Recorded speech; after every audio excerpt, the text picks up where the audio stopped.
Hello and welcome to Pagabo Live, a new initiative designed to promote knowledge in the public sector. My name is Tom, and over the next hour or so, we'll be talking about ethical and sustainable procurement with some of the industry's leading experts. Hi, my name is Peter Mason-Brook. I'm a regional director and head of social value for the UK Ireland part of Atkins Realis. And I'm Ben Jones. I head up delivery in Southern England. What that means ultimately is me and my team help support clients from every conversation from why use Pagabo to how to procure, to build developing procurement strategies and ultimately looking after them all the way through their Pagabo journey. Good afternoon. My name's Shauna Young and I'm Head of Responsibility for McLaughlin Harvey. Excellent. Well, thank you very much to the three of you. Today's event is a Q&A session, so we'll be going through some of the key talking points around sustainability of the supply chain, the balance that then it has to strike with value for money, where social value fits into the whole picture, and how the procurement reform that's going on at the moment will affect everything. We'd love to get you guys involved as well. So if you would like to submit as many questions as you want through the Q&A box at the bottom of your Zoom screen, we'll hopefully get to those in around half an hour to 45 minutes time. So hopefully we'll get a good chance to answer any questions that you will have. We'll also be running polls as we usually do throughout these sessions. So make sure you're responding to those and they'll help us guide that conversation. And right on cue, the first audience poll should be coming up on your screen any second now.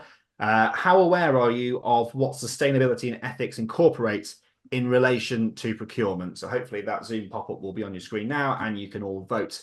We'll give that around 15 to 20 seconds for you all to get your views across before we move on to the next, the first few questions that we have.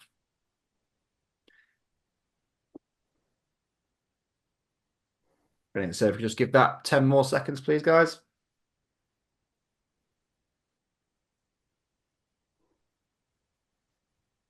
Brilliant. So if we could end that and bring up the results. So as you can see, we're kind of in that kind of moderate ground of people being vaguely aware, but there's certainly not enough down in that very aware section. Hopefully we'll see a positive move towards the threes and fours by the end of this session. Brilliant. So if we can go on to the first question now, bring that off the screen. Right, so we'll get on to that with our first question then, for which we'll start with you on this one, Ben, but it'd be good to hear your views on this as well, Peter. What should public sector clients be looking for from a framework provider when it comes to ethics? I think, no, it's a great question. And great place to start. Good afternoon, everybody. I think, as I say, this is it's a fundamental part of any framework provider, of any procurement process, ultimately, to make sure that ethics, a strong focus on sustainability and procuring in an ethical way should be the absolute cornerstone, both built within the culture of the framework provider, but also within the framework itself. What do I mean by that? I suppose a key place to start is to look at compliance. Has it been procured in a public sector compliant way? Has it been done transparently? Have all those public sector principles or public sector procurement principles been built into the framework in the way that it's been brought to market? Is it built on strong foundations? Is the relationship with the contracting authority? How heavily involved are they within the procurement process and the ongoing management of the framework? I think that's a fundamental part. For us, it's about making sure that the team of people around, obviously this is something that I'm very heavily involved in, the team of people that are there to support the client in using the framework are both highly qualified, whether that be with SIPs, whether it be with particular forms of contract, NEC, accredited project managers. They should be incredibly experienced working with the public sector. I think all these sort of things underpin a confidence, hopefully, within clients that the framework provider is coming from an ethical and sustainable place.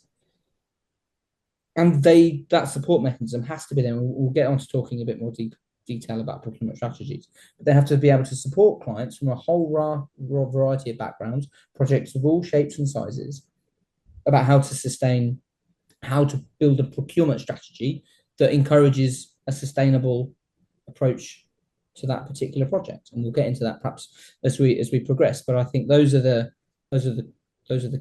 key cornerstones of what I would urge all of our clients, when they're looking at who they procure through and how they procure. I think they're the key elements of what they should be looking for. Is it the same from your perspective, Peter? Yeah, I'd like to take it from a slightly different angle, but obviously still answering the question. And what I mean by that is, as a private sector organisation, working both with the Pagabo framework, for example, and contracting that through to the public sector clients, then we might see it from a slightly different perspective from that perspective. So what do I mean to that? Well, we've got to demonstrate to our public sector clients that the frameworks provides high level of ethical standards. We're single appointed through the Pagabo framework. We're direct awarded from that perspective. So we've got to demonstrate at the appointment process that we can create an approach which is ethical. I love Pagabo's approach because it can demonstrate the commitment to ensuring suppliers like us deliver ethical services, and that's through a number of ways. Great that Pagabo got a pioneering ethical procurement list, which includes checking compliance against people's and skills, social value, KPIs, and checking the terms and conditions of the contract. And that's great because that gives that assurance before we even go into a contractual process. And then to give assurance to the public sector clients, when we actually work through the framework, we need to ensure we work in a fair, open and transparent way, which ensures that we work in accordance to both the PCR regulations and the construction playbook guidance. Through our ongoing performance reporting and receiving positive client satisfaction feedback, we can demonstrate an ongoing assurance of being an organisation that is ethical within each project we deliver, under each individual commission that we deliver under the framework as well. So to give you an example, such things as delivering value for money, market testing, benchmarking, and ensuring we put people first through supporting initiatives such as the Feel Good Games that we demonstrate our commitment to mental health, delivering social value with our core commitment to build strong communities under every project and bring long-term investment to our local ecosystems that all benefit from our public sector clients. Thanks, Peter. So we'll move it on a little bit towards more of the procurement strategy side of things. So we'll go to you again first on this one, Ben, but it'd be good to get your thoughts on this one, Sean, as well. How are sustainability and ethics considered when creating those procurement strategies? I suppose when we're looking to, when clients are looking to procure through, I suppose it's picking up on some of the points that Peter made there. The assurance that the companies we're dealing with are have been already dragged through the coals ultimately when it comes to sustainability and their ethical approach to doing business. So that needs to be the foundation of the procurement strategy.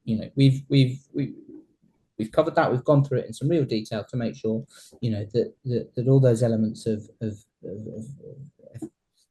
operating ethically has been delivered. So we need to, I suppose, take the baton on and continue that in the procurement strategy we develop. I think the conversations that me and my team are having, sort of not quite day in day out, but certainly incredibly frequently, is how do we bring this particular opportunity to market in a way that will encourage the right kind of behaviours within the contractor or the consultant market. Something that we spend a lot of time talking about, probably across all procurement webinars of one sort or another, is how do we prevent a sort of race to the bottom in terms of price. I think that's really key. We've seen a level of insolvencies that market isn't necessarily going to welcome over the course of the last 18 months or so. We need to be bringing these opportunities to market in a way that contractors are going to want to say, yeah, I really love the project and I really want to bid for that. The number of times I've had conversations with clients and they said, look, I'm not getting the level of interest, or contractors like that. And contractors saying, look, we really like the job, really like the idea that the profile of the project or the scope or whatever it is, it really fits us. But procuring this in a way that doesn't necessarily, it doesn't necessarily suit our business model. It just, we have a responsibility to our own business not to prioritize stuff that's potentially overly price driven or so I think that's one of the key things. I think we need to be engaging with the market, looking at how we can bring these projects to contractors, to consultants in a way that they're going to be able to, them and their supply chain, crucially, are going to be able to get behind, not encourage the wrong sort of perhaps cost driven behaviors. That's the cornerstone for us. Yeah, Shauna, from a contractor perspective, how does that tally with your experiences? Yeah, I suppose we're a bit further down the value chain of that. So we are, and within the private sector, perception of it as well. So, our core objective of our procurement strategies are really to maintain a sustainable growth for us as a business, and then to uphold high quality standards throughout our entire value chain. And that's from the frameworks that we engage with and the clients right through to our own supply chain as well, and the stakeholders that benefit from our projects. And this is really our strategy is based on unlocking the potential of value creation in procurement. So when we're creating strategies of project delivery, consideration is given to the areas of greatest additionality, or where we can create most value for the client in relation to sustainability and ethics, where the governance and the ethics of when we're considering this should never be compromised, and very much so Pagabo framework supports this as well in its approach. Even when we've identified all these areas as well, and the government's processes in place, the strategy is only valuable, and Peter alluded to it in the first question, when we're able to measure it, report on it, and there's transparency and accountability for the entire value chain, so we can maintain trust and integrity through the strategy. Yeah, and I should build to that, as I said, I suppose it's making sure that clients at the very early stage are focusing their procurement, particularly perhaps their qualitative assessments, on those areas of sustainability, whether it be social value, whether it be the green agenda and everything that's going into that. That's how a client can ultimately build a procurement process to focus, yes, on cost in the right and in an equally sustainable way, but equally is building, is giving advantage to those contractors that excel in these areas. Operating as an ethical business should be, as I said before, should be the absolute cornerstone. It's those that, how do we allow those that goes above and beyond in these incredibly important areas of sustainability? How do we allow them to flourish? How do we allow them to build a procurement approach that's going to reward that really positive behaviour? We'll move on now to we alluded to it earlier in the intro, just around the current reform around procurement. What changes do we think we're likely to see within the area of kind of sustainability and ethical procurement in response to the upcoming procurement reform? Peter, we'll go to you on this one first. Lots will be the most simplest answer to that from that perspective. And I think just listening to Shauna and Ben on the last question as well, the procurement reform will add even more to what was discussed in that last section as well from that perspective as well. So let me answer this. I'll try and keep it succinct, but there's so much in the Procurement Act that I could refer to. I could do an entire session on this if I'm not too careful, and I get really passionate about it. So tell me to shut up at some stage if I do. I'll start waving at you. Yeah, start waving or flag to something. So I'll keep it succinct. October the 28th, all public sector procurement will have to conform to the new Procurement Act 2023. I just wanted to make that aware, just in case anybody wasn't aware of the actual cut-off date. Core messaging within the new regulation is based that procurement activity needs to be open, fair, and not restrictive to providing the opportunities to all suppliers, regardless of background or size. So that's clearly number one.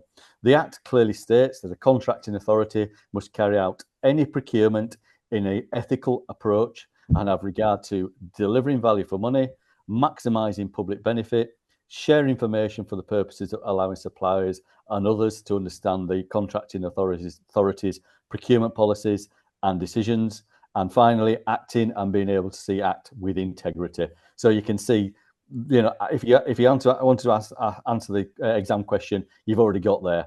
But I can add to that. The Act will reform the UK's public procurement regime, making it quicker, simpler, more transparent, and being able to meet the UK's needs while remaining compliant. It will introduce a new regime based on value for money, competition, and an objective criteria in decision making. It will create a simpler and more flexible and commercial system that meets our country's needs. Any contracting authority, through their tendering, will have to strengthen their approach to excluding suppliers, and I won't go into that today, what that means, where there's clear evidence of their involvement in the modern slavery practices. It is notable that running throughout each part of the Act is a theme of transparency. At the heart of this new legislation is demonstrating how suppliers will be able to supply to the public sector, not totally focusing on bottom line cost. Contracting authorities will have to award contracts to the most advantageous tender, MAT. Now, obviously, we're all very familiar with MEAT, which was the most economic advantageous tender, which is obviously under the PCR regulations. So you can see that really is trying to demonstrate that it's all around the best criteria to satisfy the award, and it's not just around bottom line cost.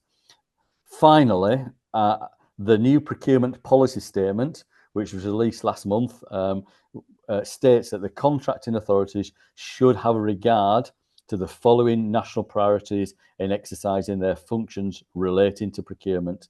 The national priorities relate to value for money, social value, SMEs, commercial and procurement delivery, skills and capability for procurement. Value for money is paramount in fulfilling the contracting authorities' commitments to taxpayers and delivering public sector services efficiently. Contracting authorities must place a value at the money at the forefront of all procurement activities. This means optimising the use of public funds by balancing the effectiveness, efficiency and economy over the life cycle of a product, service or works. And that includes wider socio-economic and environmental benefits and impacts. So what do I mean by that? Within the NPS, it states that all contracting authorities should have the regard to the following outcomes in their procurement activity alongside any local priorities. And what is that? What are them outcomes? That's around creating resilient businesses and opportunities for quality employment, skills and development, in improving innovation, supply chain resilience and security of supply, tackling climate change and reducing waste. Although social value isn't new within public sector procurement, it again demonstrates the need for private sector organisations to commit and deliver social value within the contract period. Hopefully that was as succinct as I could do it. I know there's a lot in there, but you can see that just with the phrasing of the words, you can see ethical, being compliant. They're all very much at the heart of Procurement Act. It seems to be it is the driving force, isn't it? Shauna, any views from you on this one? Yeah, I suppose kind of again coming from the private sector perspective of it, and kind of over the last 20 years and just my own kind of experience of it within the private sector, we've seen a gradual adoption of these sustainable practices and ethical procurement practices, and this evolution for us within kind of what we do as well in our businesses has been driven by various factors, including regulation, legislation, clients' expectations, the broader pestle kind of considerations, in the delivery of sustainable and ethical procurement. So, even if you focused on the key legislation outside of the Procurement Act and procurement reforms, such as company regulations, Public Service Act with social value, the Building Safety Act, the Economic Crime Corporation Transparency Act, the new Employment Bill, all of these legislation regulations have collectively laid the solid foundation for modern procurement practices by enforcing stringent requirements around safety, enhancing transparency, accountability, addressing human rights. So, the upcoming public forum is poised now to build on this foundation from previous regulations, further enhancing the transparency, sustainability and efficiency within procurement strategies for the contracting authority. And kind of I see the greatest initial change and the impact of what Peter just spoke about is the alignment of the contracting authority and the public procurement processes and governance to align with the high standards of transparency, sustainability and efficiency that are already in place, I would say, to varying degrees in the private sector and within contractors as well. But I do see this alignment to ensure more consistent and robust approach to procurement across all sectors and through the project lifestyle as well, or life cycle, as well. Well, thanks, Shauna. That'll actually that wraps up the first part of our Q&A with the panel here. We're moving on to another poll question, but this feeds in quite nicely to the conversation we've just been having. So this is one for the audience. Do you feel that your organisation has a clear strategy in place around sustainability and ethics? This is going to be a really interesting one because obviously you, Shauna and Peter, have spoken from a private sector perspective. Our audience is mainly public sector. So it'll be interesting just to see what the response is there. Give another 10 seconds on the poll, please.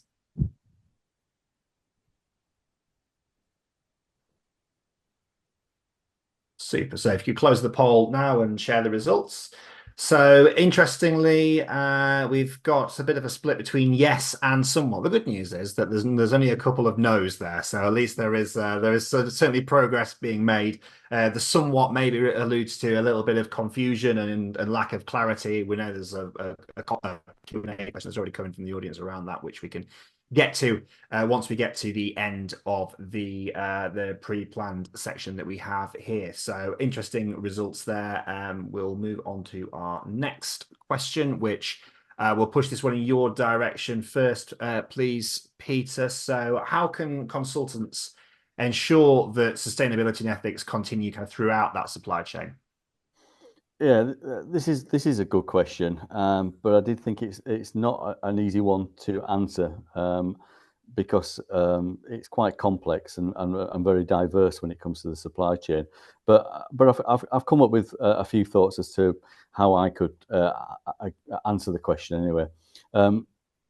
As I say, there's lots of numerous factors, around governance, the right times of sustainable practices, and ethical compliance, and how you implement that from that perspective.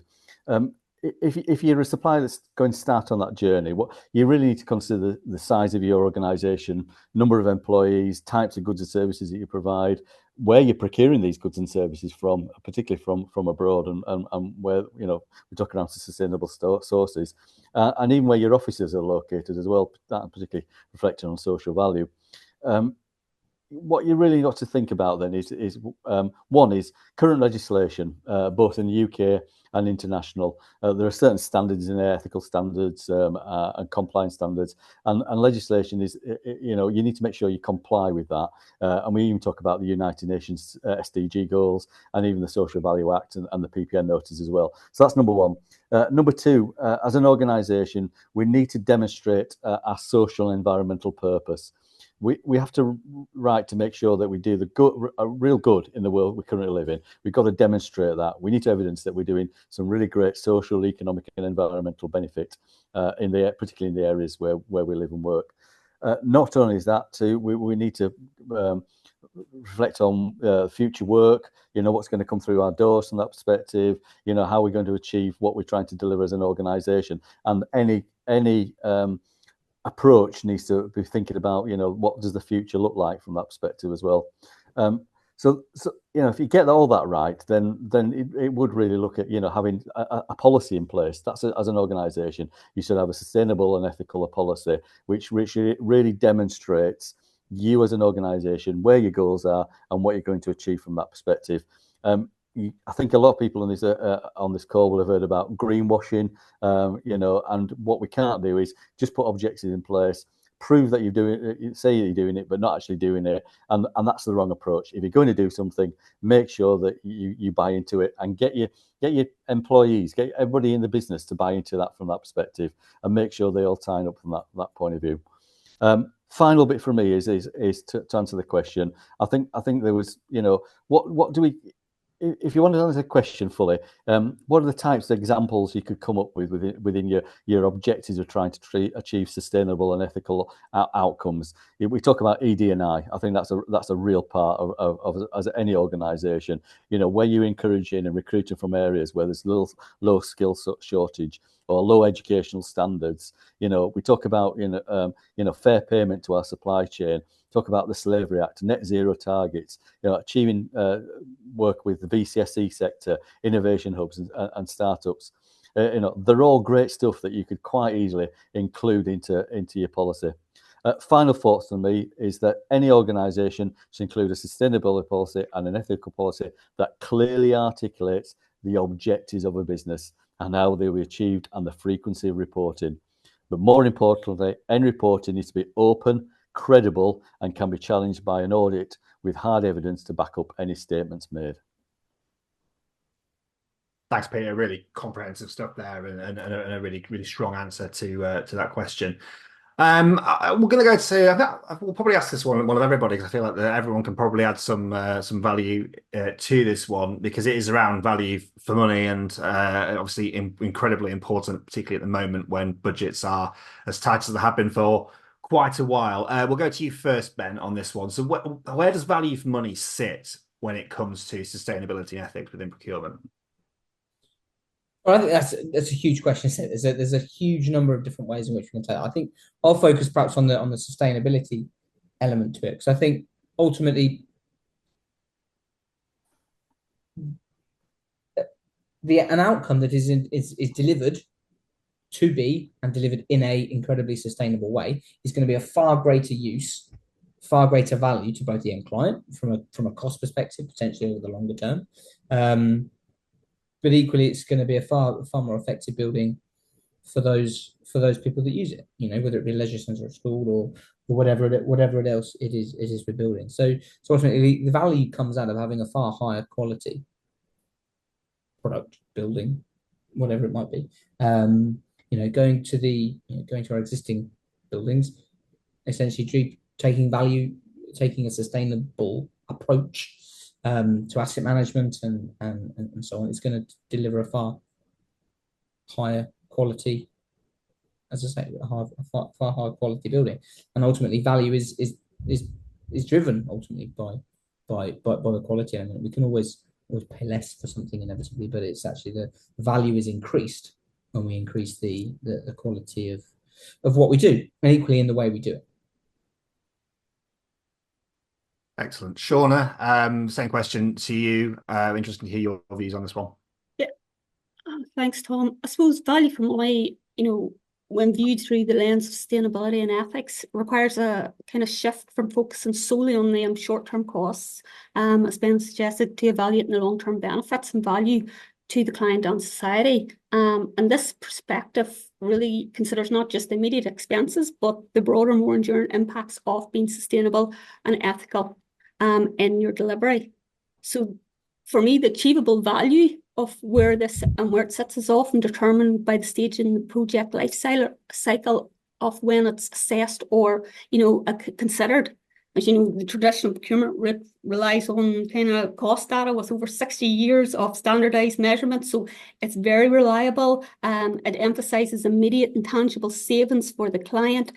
And in addition to that, it's very difficult to demonstrate value from sustainability and ethics, as the benefits of these practices aren't immediate, they're harder to quantify, and we've limited data as well in being able to kind of justify the value of this as well. Now, the upcoming public procurement reform aims to enhance this transparency and hopefully incorporate better evaluations for value for money through accountability. And the construction industry, again, is also undergoing a significant transformation, which is driven by data, technology, and data utilisation. So again, we're starting to enhance our data analysis, improve governance, and we are becoming better equipped to evaluate value for money in this wider context as well. And this will help us all make more informed decisions as well, that align both economically efficiently and the broader social environmental goals that our clients and ultimately all of our stakeholders have, supporting a more grounded procurement process around sustainability and ethicalness. Peter, anything to add on that? Yeah, just a minor point. I like Shauna's answer there. That was really detailed, and a lot of what she said, I can certainly agree with from that perspective. The only point I would add to that is that value for money often contradicts sustainable and ethical changes, and what we want to achieve both within our business and within the projects we deliver. Value for money is often thought of as lower cost, and with what Shauna said there, that's incorrect. Actually, if we incorporate sustainable targets and ethical practices within our tenders or framework commitments, and then it will actually fully align of how we can achieve value for money in what we're going to set as our objectives throughout our commitments.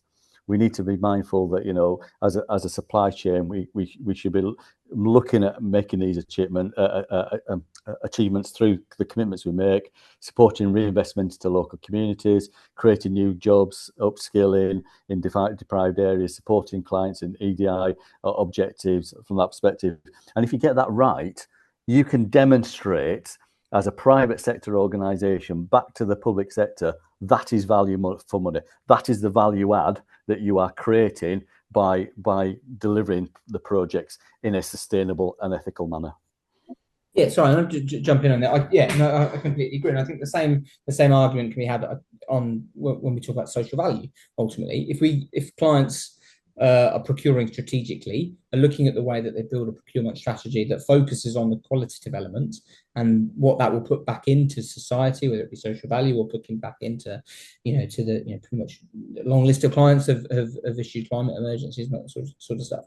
If they define when I see the word value, I think of the qualitative side of things, for the reasons I set out earlier. So yeah, no, you're absolutely right. If clients can see the whole board, so to speak, if they can see the outcomes or what they're procuring for, and they're seeing the outcomes of that beyond the confines of the walls in which they're building or the contract in which they're procuring, then ultimately the value increases hugely, and that's because of increasing quality. Excellent. Well, thank you to all three of you for your input on that section. We're moving on to another section now. So the audience poll question coming up. On a scale of 1 to 4, 1 being not considered and 4 being strongly considered, how much do you consider sustainability and ethics when procuring projects? So on a scale of 1 to 4, 1 not being considered and 4 being strongly considered. And a reminder while that poll is going that you can get your questions in for the Q&A at the end of the session. Just use the Q&A box that's on your Zoom screen, should be at the bottom of your screen if you're on desktop or mobile. Put your questions in there. Lovely to see your name on them as well, and we'll put as many of those to the panel as we can before the end of today's episode. If we could end that poll now then. Excellent. So looking at the results there, I think that's kind of tallies with what's been said within today's session. So that's really good that we're kind of nearly half of those who responded have said that it's being heavily considered. Sustainability and ethics are being heavily considered when procuring projects. So a real positive there. Slightly disappointing to see there's a couple down at the not being considered at all, but hopefully there's progress that can be made there. So we'll move on to then and the next question. We'll go to you for this one, Peter, to start off with. What considerations can be made with regards to social value then throughout all of this? Yeah, cheers, Tom. And I think I get quite excited when these questions come back to the social value element. But there is so much similarities between sustainability, ethics, and social value. And I think I've already mentioned on several occasions during this call the examples of where that fits. But I do see that sustainability and ethics is the governance and the insurance that gives confidence to businesses that they remain compliant, whereas social value is the enabler to evidence that an organisation is fulfilling these commitments. As I explained previously, there's legislation now in place to mandate and include social value in procurement.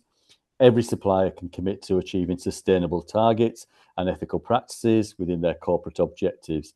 Sustainable and ethical targets can be included within social value, both at framework and project level. And if it's implemented properly, social value can change a person's life for the better, and by making commitments within bids, they can impact on local communities where projects have been delivered. However, what we should be really thinking about is how do we maximise that social value benefit throughout the life cycle of the project and beyond.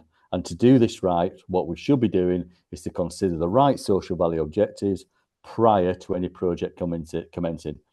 Contracting authorities, stakeholders, clients from the local community should all agree and set a set of needs based on what is important to the local area, and that could still be talking around sustainable and ethical objectives. These objectives then need to be set within the procurement activity. A lot of the tenders that we see within the private sector organisations that we bid for do include social value outcomes. Of course they do, but these outcomes are not always specific to the requirement of the project or the size of the capability of the project. Most projects do need different social value objectives based on value, term, location, length, and what the capability of the supply chain is. On construction projects, both the design team and the contractor can make social value collaboratively, which optimises the delivery and achieves the far better social value outcomes. Contracting authorities should have a social value framework and private sector organisations to have a social value policy that includes sustainable and ethical objectives. This is the opportunity to prove that we can all collaborate together and achieve the maximum difference by aligning our common goals and working with our supply chain to assist where possible for them to support the initiatives. We also need to be mindful that this is not just about making commitments and bids, but we need to deliver against these promises. We often see that we make commitments and bid, but we're not held accountable. Shouldn't matter. Social value isn't about winning work. It's making a difference to the communities we work, and we should still deliver the commitments that we make within our projects at the end of the day. Final note from me, I'm often asked what sustainable and ethical commitments can we make within our bids that are covered under the social value remit. So I've come up with a few which I hope are helpful. Ethical procurement could commitment to ensure there's no slavery within your supply chain, or you even got a slavery statement. How do you guarantee goods or services are procured from ethical sources? Agree to pay 100% of your supply chain within payment terms. What targets are you achieving for net carbon zero within your organisation? What long-term investment will you make into the VCSEs? How are you going to employ people from a diverse background? And that's just, again, some of the great examples that you could really quite easily fit within your commitments within bids. Thanks, Peter. You can really see here your passion for it coming through there on that one. Shauna, just put the same questions to you. Does that tally with your experiences at McLaughlin and Harvey? Yeah, very much so. And it's refreshing to hear Peter talk the same way I talk as well. Because when you're out in the world of construction, it's not always viewed that way. So it's great just being on the panel with Peter with similar views as well. So again, I suppose to reiterate or reinforce what Peter said, maybe take a slightly different look at it is, for me, traditionally, social value is a public procurement term that describes how you leverage public spend to maximise benefit for the economy, the environment, and society, or sustainability benefits through public spend. So again, the synergies is all there between sustainable and ethical procurement and social value. And it is how we currently set measurable, transparent accountability targets for what is added value or social value in the delivery of projects. And Peter's gives some great examples there of different kind of ways that best practices that can be done to it. So again, it is setting out percentages of local SMEs and procurement, setting out targets for business supporters in relation to developing a resilient supply chain, basic kind of, smaller kind of targeted areas of upskilling the local supply chain around EDI to enhance human rights, or developing green skills to support decarbonisation in the area. So, there's so many elements of social value that can be incorporated to support sustainable and ethical procurement as well, and the delivery of our transition to a greener, a fairer economy as well. So with the ongoing public procurement reform, my vision, and I'll assume and hearing from Peter, it will be his kind of vision as well as a social value practitioner, that when social value is truly integrated from the very outset, from the project brief right through the project life cycle into reuse. And this means that it's considered, whatever's considered important or material to the client or the contracting authority, implementing through procurement how it's leveraged, the targeted numbers, how it's monitored, measured and reported on, should be addressed from the outset and maintained throughout. There will be a need for continuous adaptation to the approach based on evolving perceptions of what is seen as valuable in relation to the delivery of that contract, but always ensuring that the targeted outcomes for social value align with the project objectives that demonstrate true value for money and then true value to society. So it's crucial to move beyond viewing social value with the stigma of it's a merely compliance checkbox to demonstrate value for money. And just as with early engagement with design and cost consultants is very much valued, similar importance should be placed and given to earlier consultation with social value experts as well. Excellent. Thank you, Shauna. Like I said, same with Peter, lots of passion there coming through about social value, which is really great to see in this industry. We've got one more question before we move on to our next poll, which follows on from the previous one, actually. We'll go to you with this one quickly, Peter, and then also it'd be good to get Ben's thoughts on this as well. How can clients look to mitigate risk around sustainability and ethics when putting projects to market? Yeah, I think probably Ben will probably come in from the actual project risks, but from a professional services organisation that contracted to the public sector, I think there are potentially two key stages in ensuring that you mitigate the risk within the supply chain. So number one is compliance prior to project delivery, either as part of the onboarding of new suppliers or approval process, or incorporate into the SQ process within procurement. You need to request evidence from the supply chain around their compliance. As an example to this, within Atkins Realis, we ask when new suppliers come being onboarded into our own digital tool, which in this case is IAND, we actually ask them to sign up the code of conduct. And in that code of conduct, it tells how we explains to our supply chain how we expect them to behave during the project delivery from that perspective, when it comes to ethical practices from that perspective. And even if you go to the SQ perspective, it should relate to compliance to the Slavery Act, no financial irregularities, the health and safety record, evidence of ED&I policy, and that's making sure that the supply chain provides all that evidence. We don't just do it just for the love of doing that. It really gives us the confidence that when we are appointed to a project, we have a supply chain that can provide governance around an assurance that they can provide services in a compliant manner from that perspective.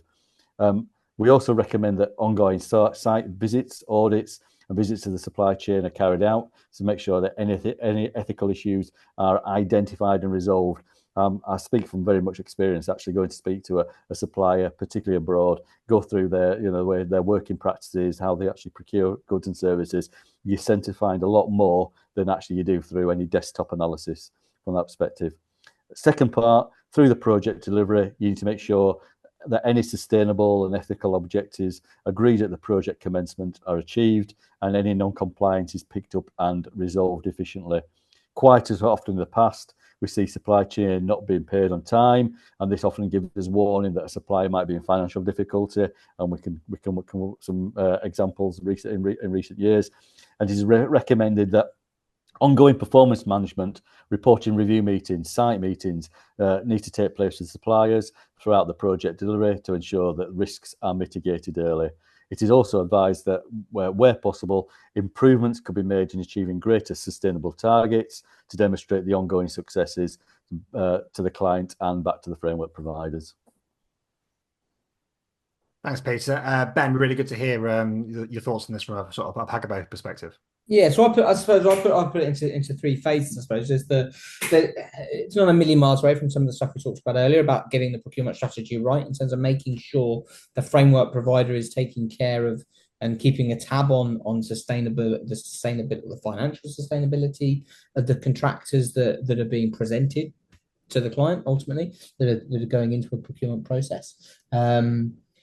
Making sure that KPIs and all that sort of that ongoing monitoring stuff is in place. So there's a role that the framework provider has got in the way it sets up and manages frameworks. I think we talked about the procurement strategy earlier, making sure that the right things are procured for, ultimately the right kind of behaviours, the right element to it. So there's a risk. Don't do that, and it won't. Don't set out what you want, and you won't get that ultimately. So that's pretty.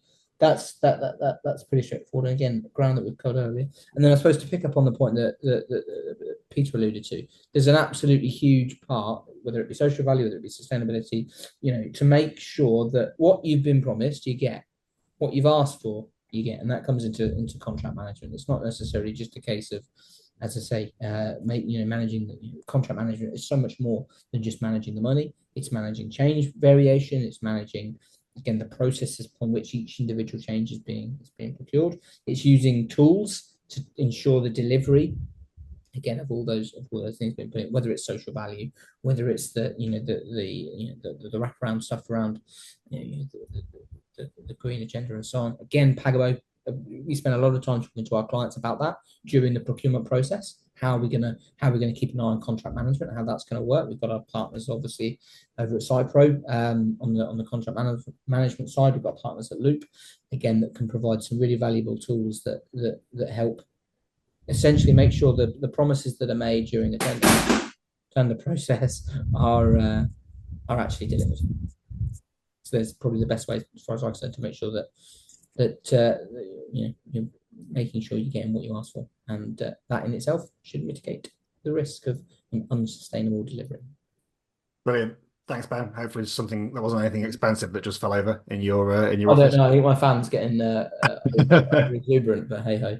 We'll just move it on now. I appreciate we're running a little bit short on time, so we'll move on to the penultimate poll question. One for our audience here, and it's a follow-on from the previous question. It's more about when in the life cycle stage of the project do you consider sustainability and ethics? So, is it baked in from the very start, right before REBA stage 0, or is it an afterthought? Is it down there in that kind of handover and use phase of REBA stage 6 and 7? So we'll just do a quick 30 seconds to get everybody to respond to that poll, if at all possible. That's another 5 seconds on that one. Brilliant. So if you can close that poll now and share those results, that's a very positive and encouraging sign that actually it is considered at the very early stage, and it is that kind of early collaboration message that we see in a lot of these webinars, and how that can be considered and brought forward at an early stage. So there you go, around 41% before REBA stage 0, 27% at REBA stage 1, and then the vast majority of the rest are in that design phase of REBA stage 2 to 4, which we talked about just now. So we will move on to the final couple of questions, and we'll try and squeeze in a few audience questions at the end. Shauna, we'll go to you with this one because it's very much contractor related. How do contractors ensure that ethicality throughout their supply chains? I suppose to keep it short and succinct, we very simply just focus on strong supply chain management. Well, it does align very much with strategies previously discussed by Peter within his consultancy. And then again, how can clients mitigate against their risk as well around ethicalness in their supply chain when they go out to market? Our approach has got similarities and differences, such as the types of controls we would put in place, very much regulatory based as well, and best practice. But levels of oversight throughout the tiered subcontractors, that's where we would probably go into more depth around ensuring ethicalness down the supply chain. And this is complicated by geographical considerations from where, our supply chain and even the materials are procured from.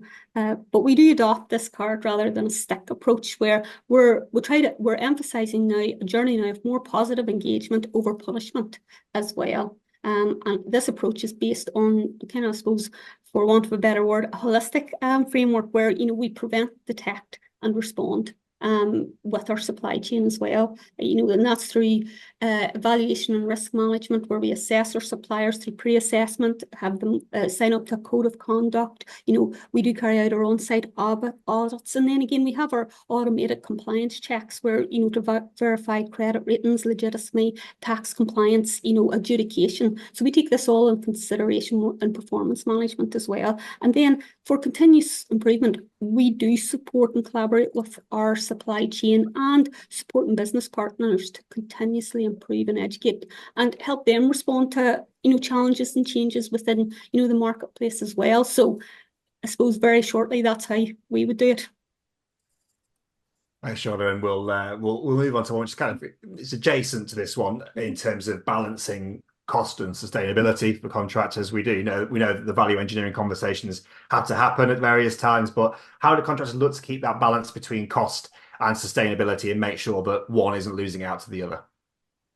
Yeah, well, I suppose I've mentioned it before, within the construction industry, we are undergoing this massive transformation around driven really by digital construction, digital technology, data utilization, and more skilled advancements around this. So when we're balancing sustainability with financial feasibility, this does present significant challenges and risk to us as contractors, because as I said, with well-established cost data, but we're lacking sustainability data and able to take a fully balanced approach. So to effectively balance cost and sustainability, these both data sets or values must be transparent, accurate as possible, but with there's also, so it's difficult, I'll say. However, there is these ongoing changes in regulatory non-financial reporting on sustainability and ESG, along with these advances in technologies that I've spoke about, and enhanced data analysis and transparency and availability. This is all helping us as contractors develop sustainable cost control strategies to achieve this balance as well for our clients. Now, I don't have time to go through all of it today. Probably also don't have the expert knowledge to go through everything in detail. But I suppose I can outline a few of the strategies about balancing cost within McLaughlin and Harvey. And these are deliverable again across the whole project life cycle as well. So, if you look at our planners, our designers, our digital construction teams in the CQ department as well, they all collaborate, utilize data tools such as digital twins, lifestyle cost analysis, the BIM model, and hopefully in the future, this Internet of Things, to allow us to enhance planning, design, and decision making and reduce costs for our client. And of course, we'll have to have the appropriate governance in place to ensure corporate digital responsibility and ethics.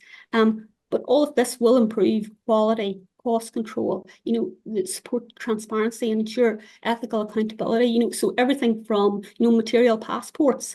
This will, all of this. It is such a massive field within construction at this minute in time, and it's moving so fast.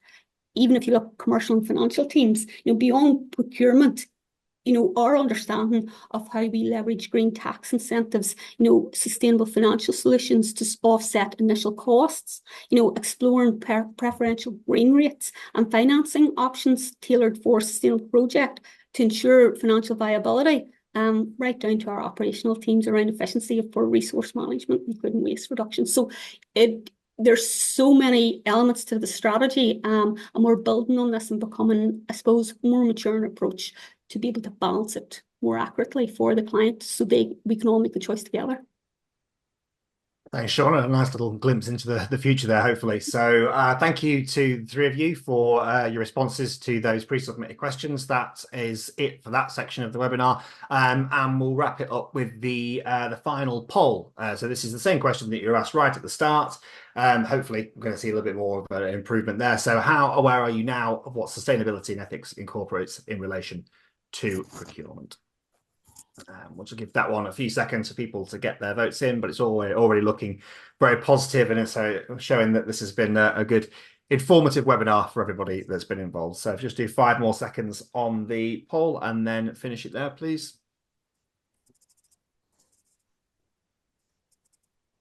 Super. So doing my quick maths there, 84% of people are very aware or in that kind of 3 to 4 section. So good work from the panel today in terms of building that public sector knowledge. And we should have a little bit more chance now. We've got around 9 to 10 minutes left just to go through a few of the audience questions. There have been plenty of audience questions coming. So thank you very much to those who have submitted.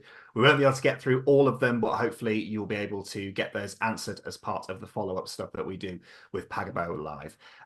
We'll put this one to you to start off with, Ben. It's coming from Mark Scott, and he said that obviously sustainability and ethics are mentioned and referenced many times in today's world throughout the built environment.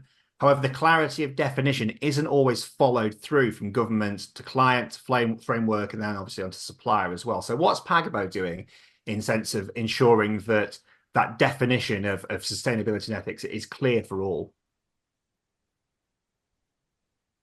I think you've muted yourself there, Ben, to probably avoid the fan in the background. One day there'll be a meeting where that particular fan doesn't come up. It doesn't happen on Pagabo Live that often. It's really quite surprising. Oh, sorry, off you go. Bit of kick in the teeth. Anyway, so what do we do to make sure that it's followed through? I suppose. So again, we talked about it time. There's lots of different ways in which we could define what we mean by this. So I suppose if we're looking at this as a sort of being sustainability in particular being something that the client is setting out, and that this is what this is what they want to see. It's being really clear at the outset. Codify it, make it clear what it is you want. So that's again, that comes into building the right procurement strategy and being clear about what you're procuring for. So that's what we're helping clients in that way by urging them. It doesn't necessarily work brilliantly every time, but in those in the success stories, we build it into the procurement strategy. There's using the social value as an example. There's a client that we do a tremendous amount of work with who's got a very clear policy on what they want to achieve in both sustainability and the green element, as well as social value in a broader term. So we're urging what we're then giving them, I suppose, is tools to help ensure that that's being delivered. And I suppose Loop is a big part of that in the social value world. I think obviously sustainability picks up in it as well. So yeah, I think the reasonably short answer is making sure that it's defined, giving them the tools they need to make sure it's delivered. Super, thanks, Ben. We'll have probably time for one more question, and we'll pop this one to you, Peter. So this has come in. So moving from meat to MAT in terms of assessing tenders, are local authorities able to set their own criteria when it comes to this? So could they actually make cost still a key scoring component? Yeah, it's a great question. I did see a quote yesterday or the day, and I've done a procurement webinar just before this one, and I'd actually put in under the section in my observations, my only notable point is, with funding remaining tight for the public sector, the move from meat to MAT will need support to be achievable. In order to select what is truly the best value option, a behavioural change is required. And you can see that with the continuing challenge of issues around austerity cuts, reduction in headcount, etc. There's a reduction in budgets. You even see it within the current government and their agenda of the big gap they've got in the budgets. That is still a core messaging that you see from central government. And that will still be an important part in procurement.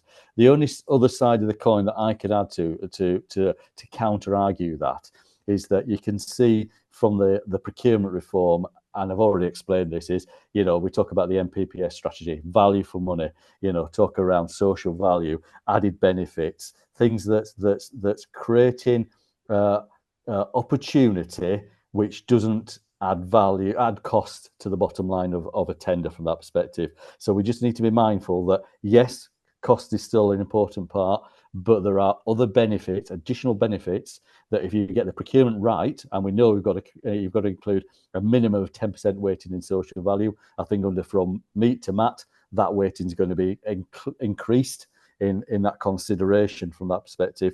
And we do need to get away from the mindfulness of, it's just the bottom line, the rest of the bottom isn't the right approach from that perspective, but it does need to have a behavioural change.